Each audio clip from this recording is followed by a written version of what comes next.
Bonjour et bienvenue sur la Minute des Gagnants. Aujourd'hui, nous abordons comment choisir un thérapeute qui peut vous accompagner à la sortie du burn-out. Être en burn-out, c'est comme être en pleine mer avec son voilier et ne pas avoir reçu la formation navigation en pleine tempête. Et oui, la personne qui vit un burn-out, elle vit une tempête intérieure et elle n'a pas reçu de livret de navigation à l'école ni dans sa famille.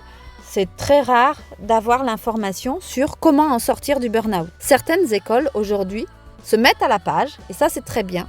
Les écoles par exemple agricoles, les meilleures écoles agricoles ont des modules sur la connaissance de soi et comment reconnaître le burn-out, comment sortir du burn-out, qui ont choisi d'investir dans l'humain et qui ont choisi d'investir dans des professionnels qui interviennent pour transmettre le message comment sortir du burn-out, parce qu'on sait que dans le milieu agricole, un agriculteur tous les 2 jours se suicide. Et donc, il y a des écoles de haut niveau. Dans les écoles d'ingénieurs, on a ce genre d'accompagnement aussi. Les meilleures écoles ont ces accompagnements parce qu'elles savent que les personnes très investies pour leur métier risquent de faire un burn-out. Comment choisir votre thérapeute?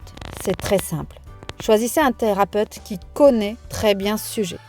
Quelqu'un qui a travaillé dans ses études, dans sa pratique et qui en accompagne énormément. Pourquoi? Quand vous allez voir un chirurgien du genou pour opérer votre genou, autant aller voir un chirurgien qui a opéré énormément de genoux.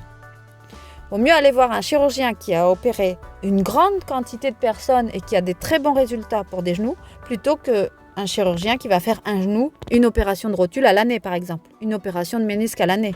Et sa spécialité, c'est autre chose. C'était la Minute des Gagnants. Choisissez votre thérapeute en fonction de sa connaissance du sujet du burn-out. À bientôt, bye bye.